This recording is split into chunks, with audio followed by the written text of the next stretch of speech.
Así es de que establezcamos en esta tarde la terminación de un tema que hemos estado generando y explicando en nuestras sesiones anteriores, relacionado con el origen y esencia del Estado de Derecho, dentro de la concepción materialista dialéctica, y con esto estaremos culminando nuestro respectivo módulo 1, que por supuesto será objeto de evaluación en nuestro examen parcial. Ya ustedes saben que estamos para el 5 de marzo, es cita con el destino, será la evaluación en la plataforma que en su momento se les va a compartir, que de alguna manera será Moodle el instrumento para la realización de la evaluación. Bueno, entonces sí, también les voy a comentar algo relacionado con esta plataforma. Estamos entonces, ya por respeto a ustedes, 121 asistentes, entonces me parece que es tiempo más que suficiente para poder continuar desarrollando nuestros temas. Volvemos a este aspecto que vimos en la sesión, comenzamos a explicar en la sesión anterior, de solicitar si tienen algún problema con escucharme o con la imagen, por supuesto, pues me lo dicen. Si me escuchan bien, pues entonces no habrá ningún inconveniente, pues continuamos disertando. Voy a ampliar la presentación para que tengan una panorámica más amplia. Entonces, hemos visto que tenemos la concepción materialista dialéctica, que es la que iniciamos en la sesión anterior y que hoy vamos a culminar. Lo que puedo comentarles también, y que es un dato interesante, es que los materialistas adoptaron la dialéctica como una herramienta y un instrumento para la explicación de toda la fenomenología de carácter social e interpretación del desarrollo, pero es justo mencionar algo que posiblemente ustedes lo sabían o posiblemente no. Pero ellos se apoyaron en la dialéctica, y dicho sea de paso, la dialéctica fue el aporte filosófico que realizó un filósofo, pero de la corriente idealista, y me estoy refiriendo a Hegel. Hegel desarrolla en su concepción filosófica la dialéctica desde la perspectiva idealista que privilegia el espíritu con respecto a la materia, y lo que hicieron los materialistas fue tomar las ideas principales de un idealista que fue Hegel, aplicaron la dialéctica y la ajustaron al materialismo. Por supuesto que lo que hicieron fue invertir ese elemento primordial que es la materia con respecto al espíritu, pero es justo mencionar que ellos se apoyaron en el pensamiento de un idealista y reestructuraron la dialéctica desde la perspectiva netamente del materialismo. Bueno, lo importante es que autores de esta talla que mencionamos nos explicaron, y por eso el materialismo dialéctico, cuando se aplica al estudio de las sociedades humanas a través del tiempo, necesariamente tiene que realizarse bajo una perspectiva histórica. Por eso es que es muy común y frecuente cuando ustedes identifican un materialismo dialéctico con un materialismo histórico. Esa es la historia del ser humano, en donde a través del estudio de las distintas formas económicas, que no son ni más ni menos que modos de producción, podemos encontrar la explicación básicamente a toda esa fenomenología que desde la óptica netamente materialista nos presenta una manera muy particular de entender la evolución del hombre a través del tiempo, y es a través de la asociación discontinua de los distintos modos de producción. Por supuesto, los materialistas establecieron las maneras o formas en las que se van sucediendo y se irán sucediendo los distintos modos de producción social, partiendo desde el más primitivo hasta el más complejo, que sería el último. Ellos hicieron este pronóstico, y lo interesante, y ya se los había adelantado, es que en la comunidad primitiva, pues según los materialistas, no existía el Estado y el derecho, porque, como lo veremos en su momento, apenas estaban gestando los elementos de la base o estructura económica, y no existía una supra o sobreestructura. Y es así, cuando ellos analizaron la historia humana, encontraron prácticamente que el derecho y el Estado surgieron en el modo de producción esclavista. Y es a partir de ahí, del esclavismo en adelante, que hace presencia esta forma de regulación de la conducta del hombre en sociedad, que es el derecho, y también esa institución de carácter jurídico y política que reviste el contenido de una sociedad dotada de un poder supremo de dominación que se ejerce sobre una población asentada en un territorio determinado, y es lo que se conoce como Estado. Bueno, entonces fuimos platicando, ellos establecieron estos componentes, ya lo habíamos explicado, el modo de producción, no había Estado de Derecho, aquí es en donde ellos ubicaron el Estado y el Derecho, y vamos a explicar por qué.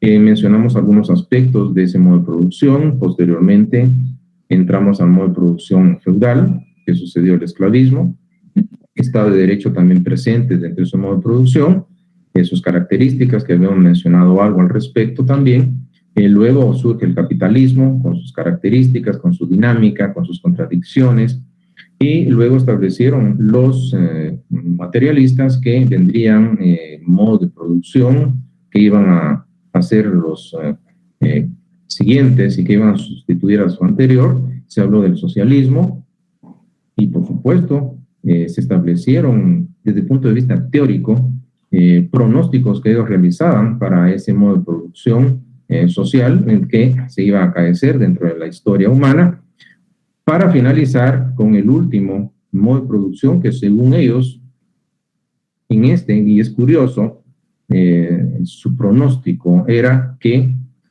en un estado social no iba a haber propiedad privada sobre medios de producción, iba a desaparecer el Estado, el derecho, las clases sociales. Y se promueve una forma de sociedad sin clases sociales. Bueno, pero esto es la teoría, esto es el pronóstico que ellos hicieron. Ahora, imagínense ustedes lo ideal que en un momento dado creyeron ellos que iban a hacer estos modos de producción. ¿Y por qué les digo ideal? Porque ustedes se dan cuenta que según ellos establecieron ese pronóstico, un modo de producción con características como las que tienen en pantalla, pero ¿qué es lo que tenemos en la actualidad? Si vamos a analizar en el contexto geopolítico a nivel mundial, podríamos pensar, por ejemplo, con todo el respeto que se merecen, pensemos en estados como la República Bolivariana de Venezuela, lo que está ocurriendo en este hermano país latinoamericano, o pensemos en Corea del Norte. ¿Y qué es lo que tenemos? Es lo que ustedes ya saben. Pues bien, no voy a hacer apología de ninguna corriente de pensamiento, tan solo es invitarlos a tener un pensamiento reflexivo y, por supuesto, crítico. Pues bien, ellos idealizaron y plantearon modelos utópicos. Desde esa perspectiva hay que confrontar con la realidad y poder generar un criterio personal, pero estamos dentro de una corriente de pensamiento filosófico que, por supuesto, debemos conocer. No significa que vamos a creer en él, simple y sencillamente soy respetuoso de su ideología política, de sus creencias religiosas. Por supuesto, ustedes tienen libertad de conciencia, libertad, en este caso, de pensamiento, y eso va a ser algo que voy a respetar, que tan solo lo que vamos a hacer es compartir un conocimiento y ustedes tendrán que pasarlo por el matiz de la razón para poder en cierta situación llegar a conclusiones personales. Entonces, tenemos dos posiciones filosóficas, no son las únicas, contrapuestas en torno al origen y esencia del Estado del Derecho. Entonces, los materialistas dialécticos insisten mucho en la importancia de esa sucesión diversa de los distintos modos de producción que han ocurrido a través de la historia para poder caracterizar la historia humana. Que dicho sea de paso, en esto nos habíamos quedado en la sesión anterior, estos modos de producción son sistemas sociales. Esa comunidad primitiva, ese esclavismo, el feudalismo, etcétera, no son sistemas políticos. Claro, pueden tener una interrelación, sí, pero son distintos. Y en el caso de los modos de producción, pues nos van a presentar dos componentes estructurales que son básicos. Por un lado, las fuerzas productivas, vamos a explicar las mismas, en las relaciones sociales de producción, y todos estos aspectos que voy a explicarles en una síntesis que haré en la gráfica de los componentes de la formación económico-social.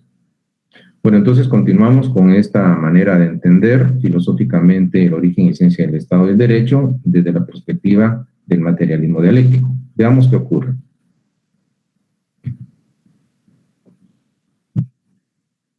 Como tenemos primero que reconocer que los modos de producción, que no son ni más ni menos que las distintas formas en las que históricamente el hombre ha procurado la satisfacción de sus necesidades básicas de existencia, tanto material como inmaterial, dentro de un proceso de producción social. Entonces, este modo de producción condiciona el proceso de la vida social, política, espiritual en general. Entonces, es un elemento condicionante. Los materialistas dialécticos descubrieron cada formación económico-social, entendamos, cada sociedad humana, es una totalidad concreta, es un todo estructurado, está en vía de desarrollo y autocreación, es algo que está en constante cambio, en constante movimiento.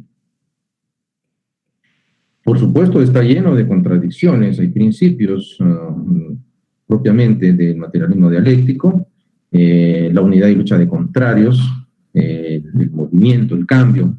De alguna manera, estamos viendo que estas ideas se proyectan en cuanto a concebir la sociedad humana, y esto es importante que ustedes lo puedan entender. Es como una especie de edificio social, así como la casa de habitación, el lugar, oficina donde se encuentren en este momento, pues tiene, así como una casa, tiene sus cimientos, su base, esas paredes que se construyen están apoyadas, están fundamentadas en una base, que es su estructura, es su cimiento.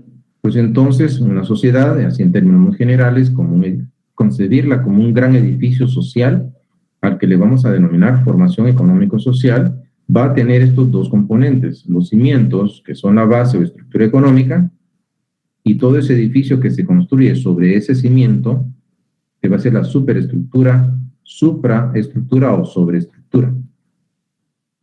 Entonces, si entendemos esto, vamos a continuar poco a poco, porque lo que voy a hacer a continuación es platicarle de los elementos que podemos encontrar dentro de estos aspectos que integran ese todo, al que se denomina formación económico-social. Sigo acá. Estos dos conceptos, que son dos componentes, base y superestructura, expresan una relación, un vínculo, por supuesto es objetivo y real según los materialistas dialécticos, entre el régimen económico de una sociedad, esas condiciones materiales de existencia de una sociedad y todo aquel conjunto de ideas, de instituciones, de representaciones que se van, por supuesto, a dar dentro del contexto social y que obviamente esos nexos, esas interacciones generan, operan cambios, por supuesto, tienen impacto, eso que se da a nivel de los cimientos de la sociedad humana, de la base o estructura económica, impactan, repercuten sobre la supra o sobreestructura de una sociedad.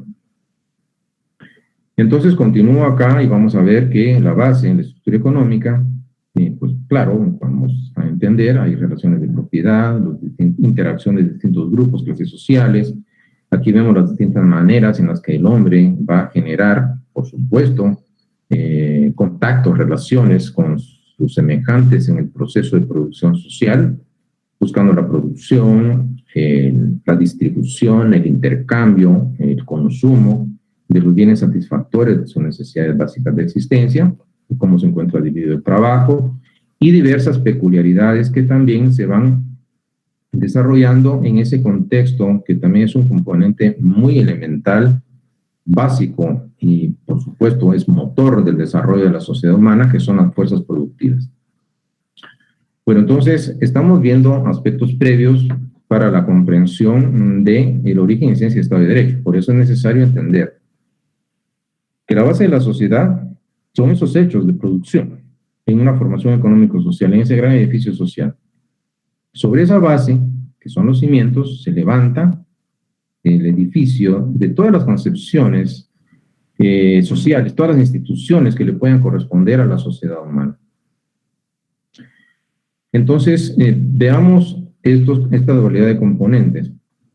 Esto significa, por ejemplo, el Estado del Derecho, que es lo que a nosotros nos interesa, las ideologías políticas, la moral, la percepción filosófica, esa cosmovisión, religión, educación, etcétera, pues vamos a ubicar dentro de la llamada supraestructura, superestructura o sobreestructura. En otras palabras, podría decirles que el Estado y el derecho son, viéndolo así, un reflejo de las condiciones materiales de existencia de una sociedad, formación económico-social, que se da a nivel de base o estructura económica. Significa entonces que al igual que el Estado del Derecho, las demás formas de representación de la conciencia social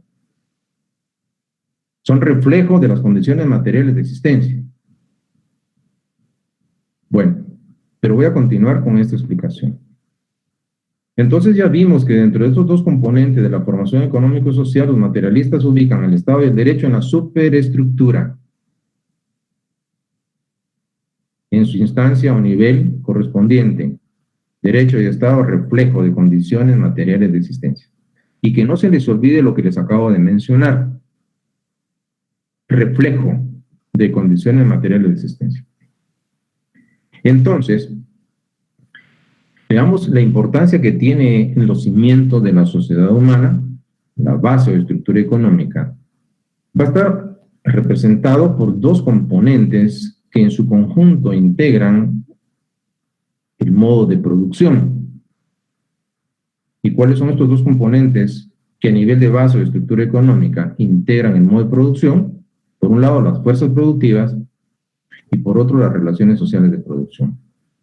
Continúo entonces y vamos a ver el primer componente, que dicho sea de paso, los materialistas dialécticos nos dicen que las fuerzas productivas son el motor del desarrollo. Es un factor determinante. Esto significa que el avance y desarrollo de los modos de producción está condicionado al avance y desarrollo de las fuerzas productivas. Y está en constante cambio, en transformación. ¿Por qué? Porque estos factores simples, lo más simple que puede intervenir en un proceso de producción social, son las fuerzas productivas.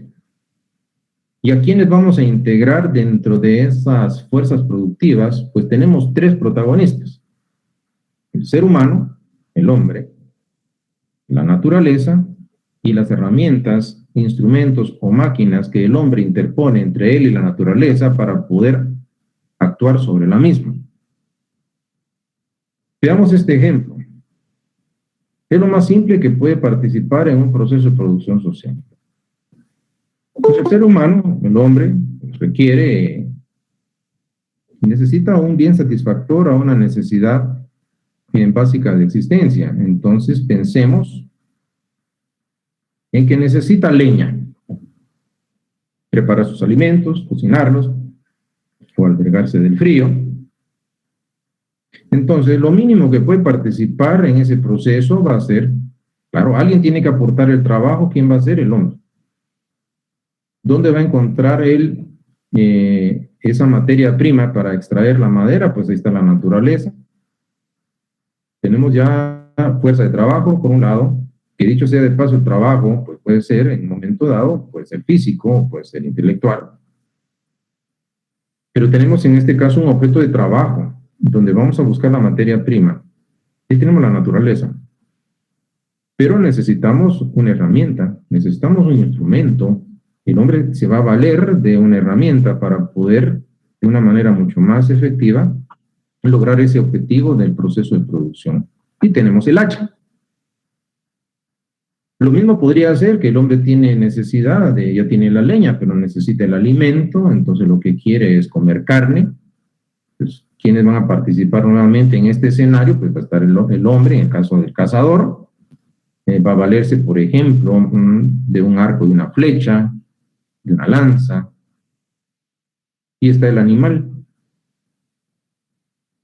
¿Quiere comer un pez? Pues entonces ahí está el pescador, ahí estará el arpón, o podrá usar una caña de pescar, y están los peces. ¿Entienden ustedes esto? Es lo más simple mental que puede participar en un proceso de producción social y son las fuerzas productivas. Del avance y desarrollo de este componente, fuerzas productivas, depende el avance y desarrollo de la sociedad humana. Y desde las sociedades más rudimentarias, allá en la época de la manada primitiva, en donde los primitivos seres humanos utilizaban como instrumentos muy rudimentarios o básicos una piedra, un palo, hasta la época actual o moderna, pues vamos a ver que con más sofisticación se han creado mejores herramientas o instrumentos de trabajo para poder generar la máxima producción con el mínimo de esfuerzo. Por supuesto, el avance y desarrollo de la sociedad determinado por el avance y desarrollo de las fuerzas productivas. Que no se les olvide este concepto. Continúo entonces por acá. Pero paralelamente o conjuntamente con las fuerzas productivas, pues tenemos también otro componente del modo de producción, que son los distintos vínculos que los seres humanos dentro del proceso de producción social establecen entre sí. El proceso de producción es social. Y dentro de esas interacciones o estos vínculos, lazos o nexos que el hombre establece con sus semejantes dentro de ese proceso de producción social, estas relaciones pueden admitir diversos matices, variantes o variables. La producción, distribución, intercambio y consumo. Claro, cada uno de estos conceptos debe ser entendido en su acepción o sentido literal. En la producción implica que el hombre va a crear ese bien satisfactor a esa necesidad básica de existencia material o inmaterial que no existía. En la distribución implica el grado de participación en el cual, o el porcentaje en el cual cada ser humano participa de lo producido. Uno para ti, otro para ti, uno para mí. 2 para ti, 3 para ti, 5 para mí. Nada para ti y todo para mí. ¿Entienden esto en ese aspecto de distribución? En el intercambio, por supuesto, en su forma más simple o rudimentaria o básica, pues podemos pensar en el trueque. Yo soy leñador, pues voy a producir leña, pero necesito comer, entonces voy a intercambiar una carga de leña por un par de venados. Y así, en el ambiente mucho más elemental, rústico o simple, pues el trueque, pero ya dentro de un contexto mucho más moderno, en el capitalismo, por ejemplo, hablamos del mercado. Entonces, hay interrelación en ese contexto de la dimensión de relación social de producción, que es el intercambio. Y finalmente, el consumo. En el caso del consumo, ya entonces ese bien producido va a satisfacer esa necesidad básica de existencia, que puede ser material o inmaterial, y se constituye en un objeto de disfrute.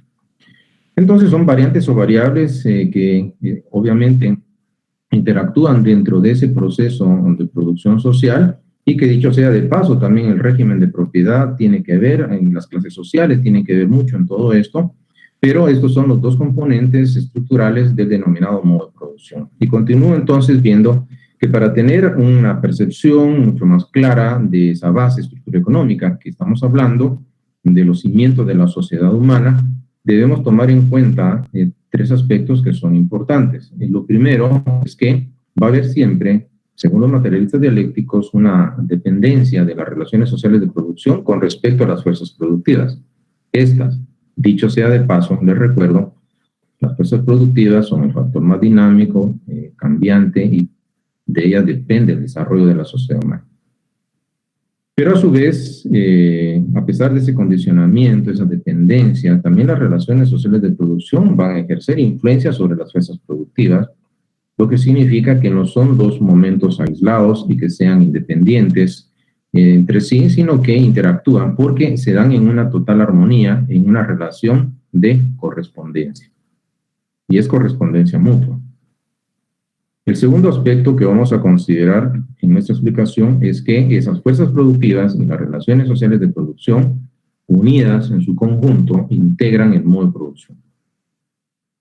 Y finalmente, dentro del contexto de la explicación, se dijo que el objeto de trabajo, en este caso vamos a ver aquel sobre el cual el hombre va a verter, proyectar su trabajo, y los instrumentos de trabajo, estos en su conjunto, constituyen los medios de producción. Bueno, entonces continuamos en esta tarde, estamos viendo que esto se da a nivel de los cimientos de la sociedad humana. Luego tenemos el otro componente estructural de la formación económico-social y la superestructura. Y vamos a generar entonces, ¿qué debemos entender por superestructura? Recuérdense que ya está la base, ya está el cimiento, y sobre esta se construye, se proyecta la superestructura. Pues entonces vemos lo siguiente. Estas relaciones de producción, las fuerzas productivas, fuerzas productoras, relaciones sociales que se dan dentro del modo de producción, que forman parte de esa estructura económica o base de la sociedad, se constituye la base real, la base objetiva. Sobre esta se va a erigir, se va a construir, se va a levantar toda esa superestructura, ojo, en una dimensión jurídica y política, pero también en una dimensión ideológica, porque va a tener y le van a corresponder a nivel superestructural las distintas formas de conciencia social. Las ideas, las instituciones, las interpretaciones que se dan en ese plano subjetivo dentro de una sociedad están subordinadas a las condiciones materiales de existencia en ese elemento denominado superestructura. Ahora, ustedes podrán imaginarse, ¿y dónde ubicamos al Estado y al derecho? ¿En la base o en la superestructura? Y ustedes están viendo que hay una dimensión superestructural de carácter jurídico, pero también tiene una dimensión política, y eso lo que nos da la idea es entonces que el derecho y el Estado los vamos a ubicar dentro de la superestructura de una formación económico-social. Y continúa acá. Entonces, esa superestructura, supra o sobreestructura, es una forma. Por supuesto, esta reviste el contenido de una sociedad, es una forma ideológica, pero también una forma de carácter político-jurídica.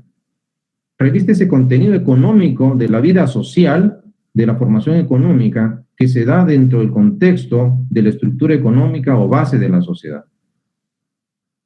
Entonces, si esto es así, vamos viendo poco a poco que la superestructura va a estar conformada por instituciones, hay concepciones, el Estado, el derecho, la ideología política, moral, arte, filosofía, religión, educación, etcétera.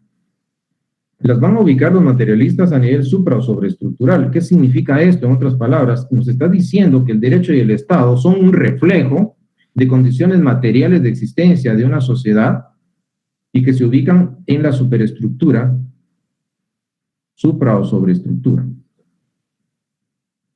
Ahora, ¿se le está dando una ubicación? Sí.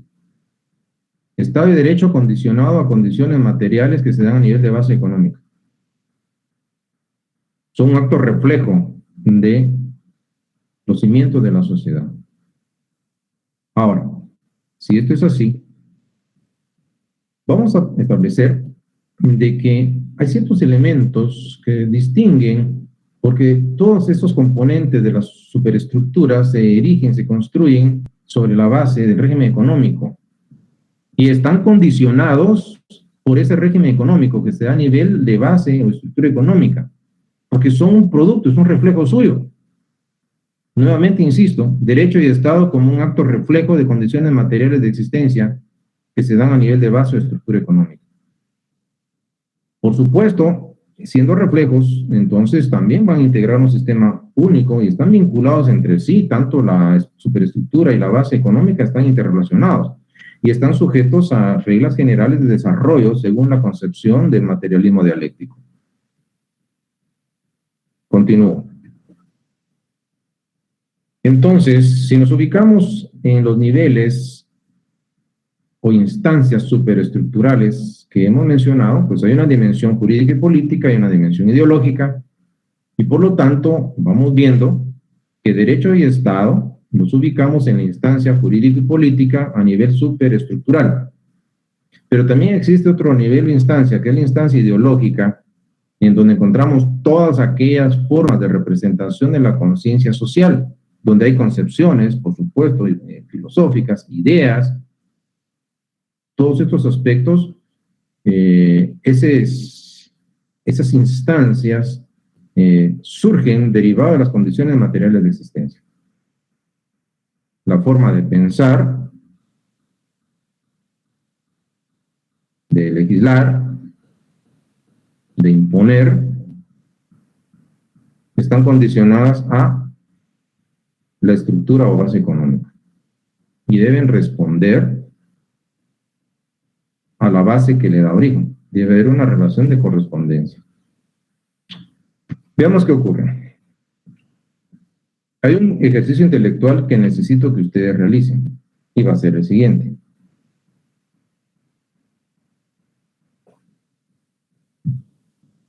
¿Qué es lo ideal?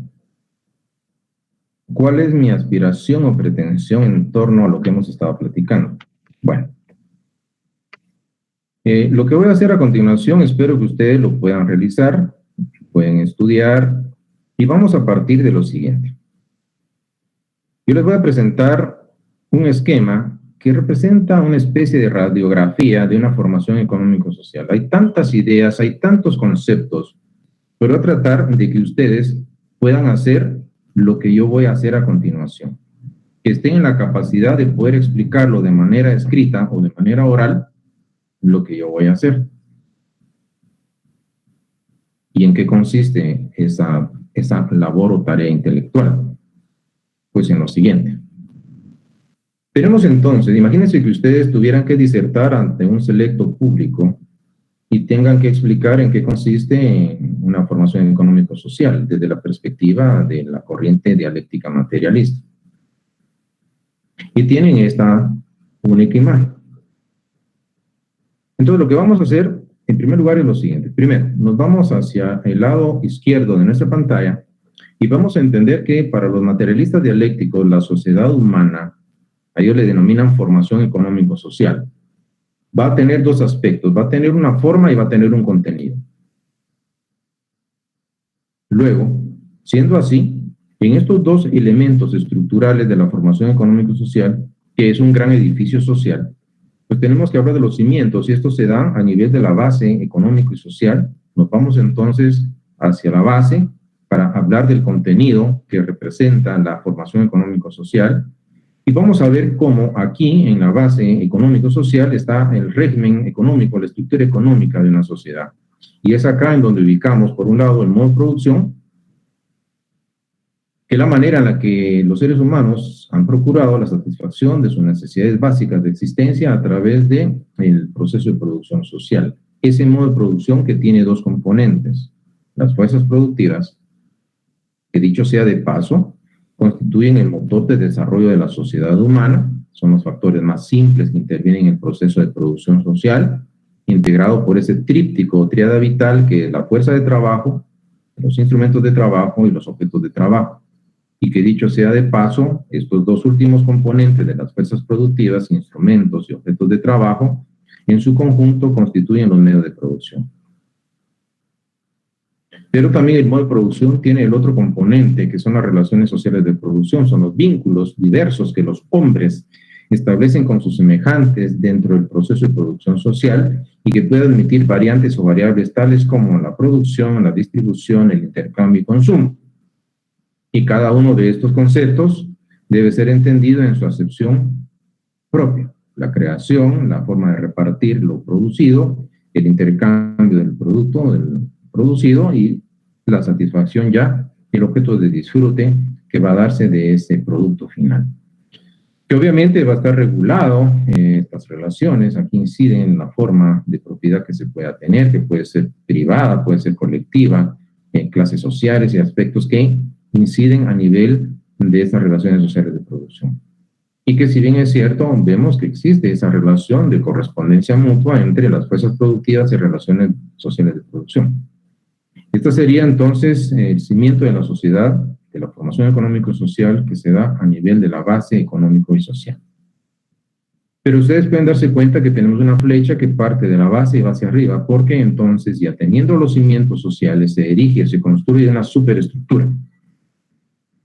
Por lo tanto, esa superestructura es un reflejo de la base económico-social. Pero a su vez existe lo que se denomina una ley de correspondencia entre la base económico-social y la superestructura.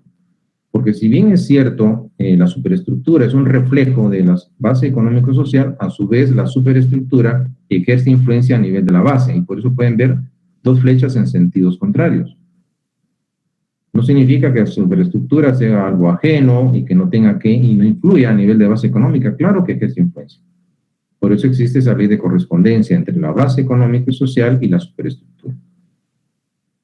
Subimos a la superestructura y vamos a ver que esta pues expresa la forma. Esta reviste, en este caso, esa dimensión que obviamente reviste esas condiciones materiales de existencia. Y aquí en la superestructura encontraremos dos niveles o instancias. Una instancia de carácter jurídico y política y una instancia ideológica. En la instancia jurídica y política ubicamos al Estado del Derecho. ¿Qué significa esto? Esto significa entonces que el Estado y el derecho, según esta concepción dialéctica materialista, son un reflejo de condiciones materiales de existencia que se dan a nivel de base o estructura económica y que se ubican a nivel supra o sobreestructural en instancia jurídico-política. Ahora, continuamos aún más. Los materialistas, ¿por qué creen ustedes que ubicaron el origen del Estado y el derecho en el modo de producción esclavista? Porque entonces al realizar, eso es importante, los materialistas realizan ese análisis histórico. Por eso ese materialismo dialéctico adquiere esa dimensión de un materialismo histórico, porque analizan la historia. Entonces ellos se fueron hacia atrás en el tiempo y se dieron cuenta que pueden ubicar y ubicaron el origen del Estado y el derecho en el modo de producción esclavista. Se fueron a sociedades tan antiguas y percibieron esas organizaciones dotadas de poder político, un poder supremo de dominación ejercido sobre una población asentada en un territorio determinado, estamos hablando de los estados, y se dieron cuenta que ese estado necesitó de un instrumento de regulación o dominio y fue el derecho. Pero los materialistas encontraron que la esencia de esa institución, que es el Estado, y la esencia del derecho, respondía a intereses de una clase social dominante, en detrimento de una gran mayoría. Claro, algunos no aceptan esta manera, no se trata de creer, aceptar o no, simplemente es conocer. Entonces ellos dijeron, bueno, acá lo que podemos ver es que existe Estado, existe derecho, sí, había Estado de Derecho en Babilonia, sí, había Estado de Derecho en Egipto, sí, había en Grecia, sí. Pero estos Estados de Derecho se constituyeron instrumentos de dominio, instrumentos de opresión de una clase social sobre otra. Eso es lo que a muchos no les gusta, y por supuesto, no se trata de gustar o no, pues simple y sencillamente es la historia. Y puntualizaron algo, la esencia del Estado es que es un instrumento de dictadura de una clase social sobre otra. Imagínense ustedes llegar a concebir la esencia del Estado y decir que la esencia del derecho era que éste representaba la voluntad de una clase social dominante erigida en ley. Y por eso lo consideraron instrumento de clase dominante. Claro, riñe con el concepto que puede tener un teórico del derecho natural clásico o racionalista. Finalmente, por supuesto, pues encontramos en una instancia ideológica que ellos, las formas de representación de la conciencia social, la filosofía, la ciencia, la religión, la moral, la educación, van a responder a la base económica que la ha creado y por lo tanto, si el derecho y el Estado son instrumentos de dominio, pues esta instancia ideológica también se va a constituir en un instrumento de opresión y de dominio de una clase sobre otra. Claro, se puede aceptar o se puede rechazar, pero simple y sencillamente los materialistas vieron esta relación. Entonces no significa que ustedes van a creer en ella, simple y sencillamente es una distinta forma de interpretar el origen del Estado y del derecho. Ahora, ¿dónde se ubicó? En el esclavismo. Y aquí llegamos a la conclusión. Recuerden que habían dos preguntas. ¿Cuál es el origen del Estado y del derecho? ¿Y cuál es la esencia del Estado y del derecho? Pues entonces los materialistas dialécticos nos dijeron de que el origen tanto del Estado como el derecho, y si se dan cuenta, es las mismas causas, se dieron cuando se desintegró el régimen de la comunidad primitiva, por supuesto, entre otras causas, la aparición del régimen de propiedad privada sobre los medios de producción y la escisión o división de la sociedad en clases antagónicas. Es más, llegaron a decir que la esencia, porque aquí responden a esa otra pregunta, del Estado es que es un aparato de dictadura de una clase sobre otra. Y la esencia del derecho va a ser la voluntad de una clase dominante erigida en ley. ¿Dónde se dieron estas causas? Derecho y Estado surgieron en el modo de producción esclavista, no antes. Y esta es la respuesta entonces a estas dos preguntas dentro de esta corriente dialéctica materialista. Bueno, entonces, ¿qué tenemos acá? Tenemos varias cosas por platicar. No significa, y no voy a hacer apología de esta ni de otra corriente de pensamiento, simple y sencillamente a mí me corresponde pues exponerles los criterios y ustedes tienen toda la libertad de escoger cuál de las corrientes puedan satisfacer sus ansias intelectuales. Entonces, ya para ir finalizando, por supuesto, se ha hecho críticas a la corriente dialéctica materialista, se ha criticado. Por supuesto, pues podríamos mencionar a un autor, Mario Blackwood Mendoza, realiza una crítica al materialismo dialéctico. Claro, es bastante profundo, pero es importante, por lo menos dejarles planteado en estos 2 minutos que nos quedan, la incongruencia lógica dialéctica cuando rechaza de plano el método axiomático deductivo. Es un punto de crítica que realiza Blackwood Mendoza en torno al materialismo. Y nos dicen también como crítica que ese materialismo dialéctico insiste doctrinalmente que solo la práctica histórica es la autoridad para avalar la verdad de algo. Es una crítica. Hay más críticos, por supuesto. Consecuente con esas premisas anteriormente expuestas, los marxistas, en esa concepción dialéctica materialista, pues desechan los métodos axiomáticos y deductivos. En suma, en la práctica histórica, nos dicen los críticos del materialismo dialéctico, no puede ser el único verificador de la verdad de un proceso o de un concepto teórico. Necesariamente debe ir acompañado del método axiomático deductivo. Es un aspecto de un crítico del materialismo. Claro, hay varios críticos del materialismo dialéctico. Pero encontramos otro rasgo dentro de ese proceso de adquisición de conocimiento que proclama el materialismo dialéctico, es el papel casi inexistente que esta corriente le da al individuo en esos grandes procesos y cambios históricos. Aquellos grandes pensadores, aquellos Mahatmas, almas grandes, espíritus libre pensadores que han hecho la diferencia, han marcado la historia. Pensemos en un Nicolás Copérnico, un Galileo Galilei, un Leonardo da Vinci. Pues les da una irrelevancia en cuanto a los procesos de cambio que se han dado, porque los materialistas dialécticos parten del principio de que las masas hacen la historia, olvidándose de los aportes individuales o personales de líderes de esos movimientos de masa. Claro, son críticas que pueden aceptarse o no.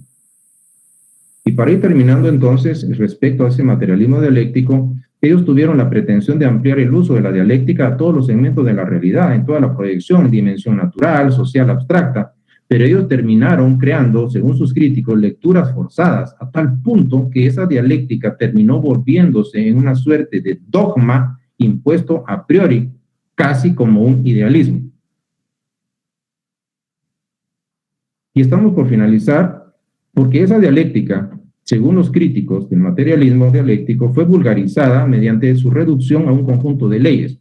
El salto de cantidad en calidad, unidad de los contrarios, negación de la negación, es una aplicación mecánica y una acción automática. Y terminamos indicando que ritualmente citada como un recurso polémico en numerosos debates para justificar alguna estrategia política, pero eludieron definiciones precisas sobre cuestiones concretas. Entonces, ¿qué tenemos acá? Pues tenemos el tema con el cual estoy cerrando esta corriente de pensamiento y filosófico, y que los insto no a que lo crean, que ustedes en su libertad de conciencia como libres pensadores desarrollen un pensamiento crítico. Tan solo me correspondió explicarles, y no son las únicas. Son dos posiciones encontradas en torno a la interpretación de cuál es el origen y esencia del Estado de Derecho. Hay polémica. Bueno, ¿qué nos queda? agradecerles a ustedes su asistencia, su participación, y también he de comentarles algo. Pues hoy tenemos nosotros programado un examen, no se asusten, no es a ustedes, es un examen de recuperación o examen de retrasada. Entonces, después de terminar ahorita con ustedes, pues voy a comenzar una evaluación en una plataforma. Yo les voy a estar socializando a ustedes sus respectivos materiales de apoyo, guías de estudio. Solo les encargo 2 cosas y con esto me despido porque tengo un compromiso ya muy cerca de realizar un examen por vía virtual. Entonces, en sus respuestas las voy a revisar y les voy a dar respuesta en la siguiente sesión. Solo les voy a encargar algo, por favor, y con esto termino. Les voy a encargar de que se puedan inscribir a su respectiva sesión virtual. En este caso vamos a generar una que es de carácter, podemos decir, alterna, y es la de Google Classroom. A ustedes les encargué esta sección virtual de Classroom, les socialicé este código, necesito que se inscriban. Esta no es la plataforma oficial, entonces necesito que se registren con sus nombres y apellidos completos. Aquí ya socialicé material, un primer material, está el programa del curso. Voy a socializar también el otro material del origen, esencia de Estado de Derecho, con sus respectivas guías de estudio. Para que ustedes las trabajen, no es obligatorio que me las envíen, pero sí es obligatorio que las hagan, en donde se está orientando su estudio. Entonces, por favor, si no tenían el código, este es de la sección O, con nombres y apellidos completos, yo voy a estar revisando si dieron cumplimiento a esa indicación. ¿Y por qué completo? Para evitar homónimos, por favor, una sola cuenta es suficiente, no voy a aceptar 2 o 3 inscripciones en la misma sección por parte del mismo alumno. Entonces, por favor, nombres y apellidos completos. Esta es plataforma alterna y en donde vamos a socializar.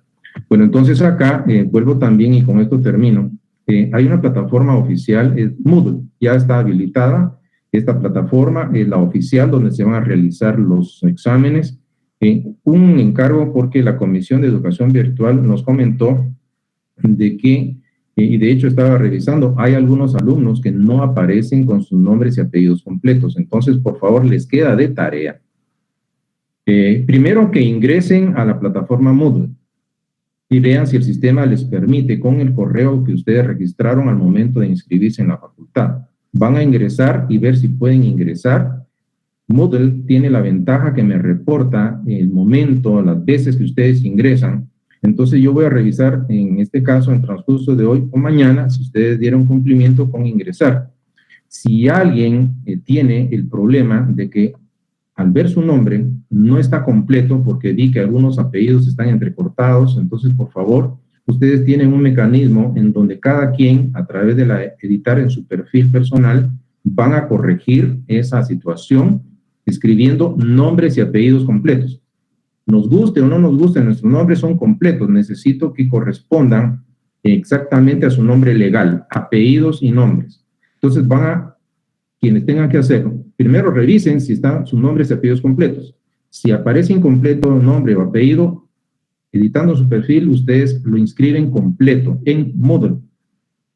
Y también quienes ingresen, o intenten ingresar y no puedan hacerlo porque el sistema no se los permite, tendrán urgentemente que plantear la situación al correo institucional de coordinación para que les resuelvan a ustedes esa situación, porque nos comentaban los miembros de la Comisión de Evaluación Docente que el año pasado, 5 minutos antes del primer examen, alumnos ingresaron por vez primera y tenían un problema con el número de registro o con una letra en su correo y el sistema no les permitía ingresar. Entonces, por favor, anticipadamente se los pido.